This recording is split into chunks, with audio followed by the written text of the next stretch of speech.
హుందాతనం నిండిన విలువలతో కూడిన రాజకీయాలకు నిలువెత్తు నిదర్శనం శ్రీ ధర్మపురి శ్రీనివాస్. భిన్న ప్రాంతాలకు చెందిన విభిన్న శైలిలో పనిచేసే నాయకులందరినీ అద్భుతమైన తన సమన్వయ పటిమతో ఒక్క తాటి మీదకు తీసుకొచ్చి అఖండమైన శక్తిగా తీర్చిదిద్ది పార్టీని గెలుపు తీరాలకు చేర్చిన విజయవంతమైన నాయకుడు D Srinivas. Srinivas is the ideal of a public person, that the life of a public figure is not meant for himself or for his family, but for the people. He has confidence in solving the very knotty problems of running the politics, and particularly the coalition politics.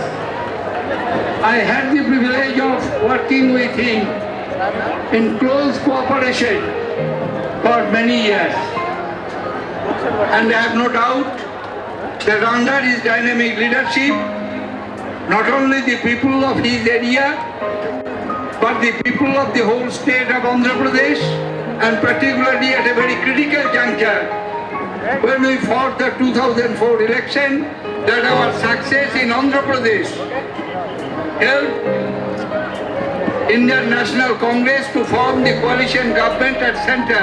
డిఎస్గా ప్రజల గుండెల్లో సుస్థిర స్థానం సంపాదించుకున్న శ్రీ ధర్మపురి శ్రీనివాస్ నిజామాబాద్ జిల్లా వేల్పూర్ గ్రామంలో కీర్తిశేషులు ధర్మపురి వెంకట్రాం, శ్రీమతి Lakshmibai పుణ్యదంపతులకు 1948 September 27వ తేదీన జన్మించారు. దేశ ఆర్థిక రాజధాని ముంబైలో 3వ తరగతి వరకు విద్యాభ్యాసం చేసిన డిఎస్ ఆ తరువాత హైదరాబాద్లోని మెథడిస్ట్ స్కూల్లో చేరారు. స్కూల్ ఎన్నికల్లో గెలిచి లిటరరీ మినిస్టర్, చీఫ్ మినిస్టర్ కూడా అయ్యారు. ఇంటర్మీడియట్ ఫస్ట్ క్లాసులో పూర్తి చేసి భవిష్యత్తులో రాజకీయాల్లోకి రావాలన్న ఉద్దేశం బలంగా ఉండడంతో ఇంజనీరింగ్ సీటును కాదని నిజాం కాలేజీలో బీకాంలో చేరారు. అయితే గ్రామాల నుంచి వచ్చి హాస్టల్స్లో ఉంటూ చదువుకునేవారు.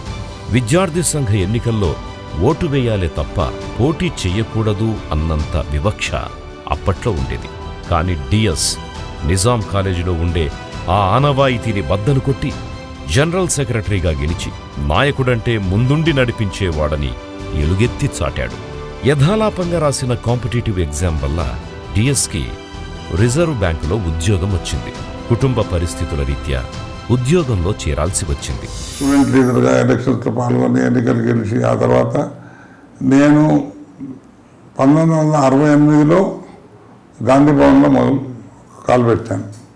I think I was about 18-19 years old. అప్పటి నుండి కాంగ్రెస్ పార్టీతో నాకు నా ఇష్టపూర్వకంగా పార్టీ నచ్చి పార్టీలో చేరడం జరిగింది. ఉద్యోగం చేస్తూ కాంగ్రెస్ పార్టీ కార్యక్రమాల్లో చురుగ్గా పాల్గొనే డిఎస్ని కాంగ్రెస్ పార్టీ 1971లో ఆల్ ఇండియా కమిటీ సభ్యుడిగా ఎంపిక చేసింది. ఈ కమిటీ సభ్యుల నివేదిక ప్రకారమే ఎన్ఎస్యుఐని ప్రారంభించి దానికి ఆంధ్రప్రదేశ్ రాష్ట్ర తొలి సంయుక్త కన్వీనర్గా డిఎస్ని నియమించింది. అక్కడ నుంచి డిఎస్ రాజకీయ ప్రస్థానం క్రియాశీలకంగా మొదలైంది. అప్పటికి డిఎస్ వయసు 24 సంవత్సరాలు. విషయ పరిజ్ఞానం, ప్రసంగించే తీరు, మాట్లాడే విధానం, పలు భాషల్లో ఉన్న పట్టు, కార్యకర్తలతో నిలిపే సంబంధాలు ఇవన్నీ అధిష్టానాన్ని విపరీతంగా ఆకర్షించాయి. అతి తక్కువ వ్యవధిలోనే డిఎస్ గాంధీ కుటుంబ సభ్యుల మనస్సు చురగున్నారు. కార్యకర్తలు, నాయకుల మధ్య సమన్వయాన్ని సాధించారు. ఎల్లప్పుడూ ప్రజా సంక్షేమం కోసం పాటుపడే తత్వమున్న డిఎస్ ప్రతి అంశాన్ని క్షుణ్ణంగా అధ్యయనం చేసి అధిష్టానానికి నోట్స్ అందజేసేవారు. అందుకే అప్పటి ప్రధానమంత్రి శ్రీమతి ఇందిరాగాంధీకి సైతం ఆయన బాగా దగ్గరయ్యారు.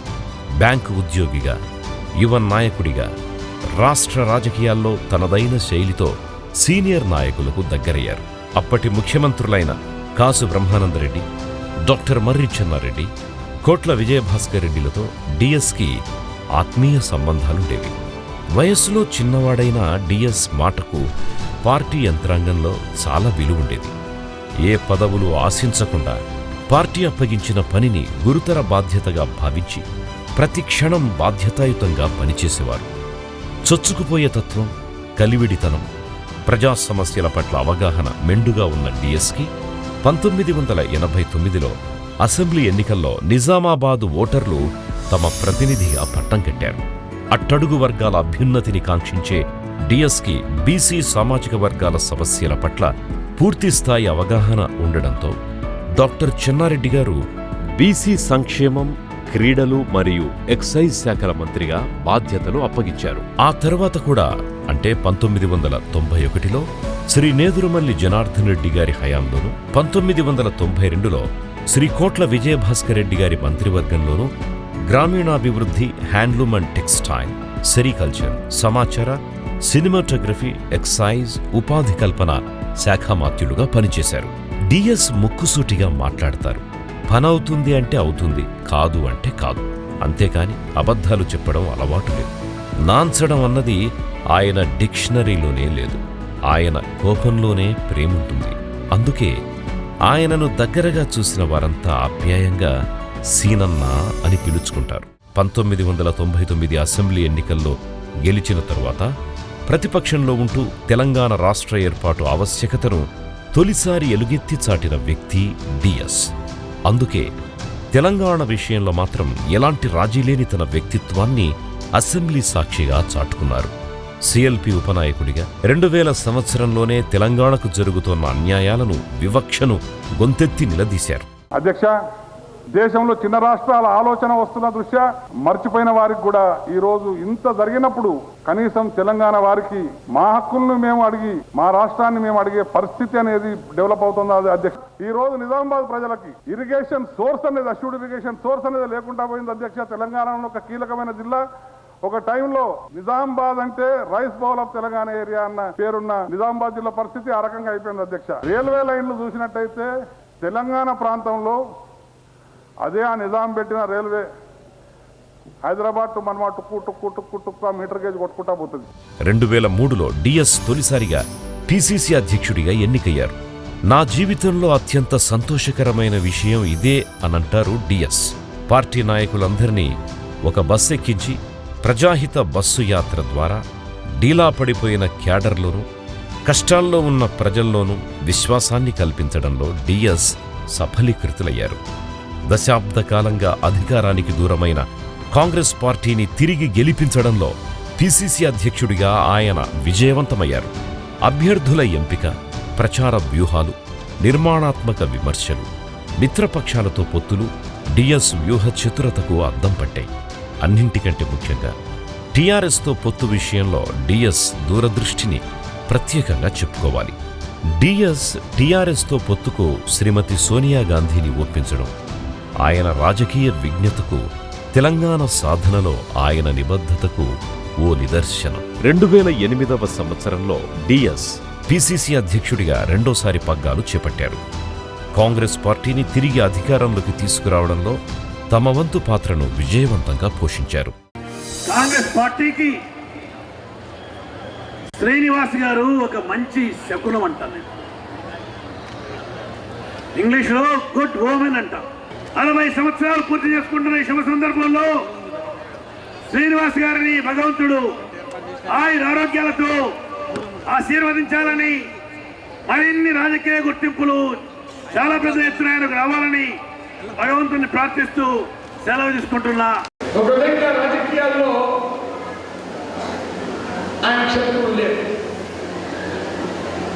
అలా సమన్వయమైన పాత్ర వహించగల దక్షత. 2009 ఎన్నికల తరువాత తెలంగాణోద్యమం పతాక స్థాయికి చేరుకుంది. విద్యార్థులు, యువకుల బలిదానాలతో, తదనంతర పరిణామాలతో తెలంగాణ ఉద్యమం తీవ్ర రూపం దాల్చింది. ఇలాంటి కీలక సమయంలో ఖచ్చితంగా తెలంగాణ ఇవ్వాల్సిందేనని అధిష్టానాన్ని ఒప్పించడంలో డిఎస్ చారిత్రక పాత్ర పోషించారు. ఉద్యమంలో నేనున్నా, తాను అధికార పార్టీ పిసిసి ప్రెసిడెంట్గా ఉన్నా, తెలంగాణ మాత్రం బయటపడాలి ఎట్లన్నా చేసి అనే ఉద్దేశంతో అందరం కూడా పనిచేసినాం. ఎవరికి సాధన పద్ధతిలో, ఎవరికి చూసిన పద్ధతిలో తను కూడా తన కంట్రిబ్యూషన్ చేసింది. సోనియా గాంధీ పిలిచినా, ఇంకోటి పిలిచినా, ఢిల్లీలో మాట్లాడితే అది ఏమన్నా కానీ తెలంగాణ అయితే కావాలి భయ్ ఖచ్చితంగా కావాలని చెప్పి రాజశేఖర రెడ్డి లాంటి వాడు వీడు నిష్ఠూరపడ్డా, కొన్ని సందర్భాల్లో విసుక్కున్నా, నువ్వు ఏమని అనుకో తెలంగాణ కాడికి వస్తే మాత్రం రాజీ లేదని చెప్పి మాట్లాడి విత్ ఇన్ ద కాంగ్రెస్ కూడా కొట్లాడిస్తాం. ఏ కారణాల వల్ల అయితే మనం సపరేట్ స్టేట్ కోరుకున్నామో అది సాధించుకున్న తర్వాత ఆ రీతిలో మనం అభివృద్ధి చేయకపోతే అన్యాయం చేసిన వారం అవుతాం. తెలంగాణ బిడ్డగా తెలంగాణ రాష్ట్ర సర్వతోముఖాభివృద్ధికి ప్రతి క్షణం ఆలోచించడమే డిఎస్ నైజం. ప్రణాళికాబద్ధంగా వ్యవహరిస్తూ జీవితకాలమంతా ప్రజాసేవకి అంకితం కావడం డిఎస్ ఇజం. ఏ కష్టమొచ్చినా ఇదిగో మన సీనన్నున్నాడు అన్న నిలువెత్తు భరోసా. డిఎస్ ప్రజాక్షేత్రంలో ఉంటూ ప్రజల కోసమే నిరంతరం శ్రమించే ప్రజాపక్షపాతి. డిఎస్ ఆశయ సాధనలో పట్టుబిడవని బలహీన వర్గాల బలమైన నాయకుడు.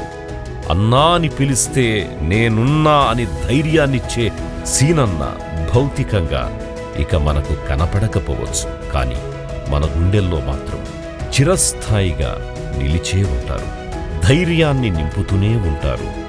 అన్నకు మరణం లేదు, సీనన్న అమరుడు. జోహార్ ధర్మపురి శ్రీనివాస్, జోహార్ సీనన్న.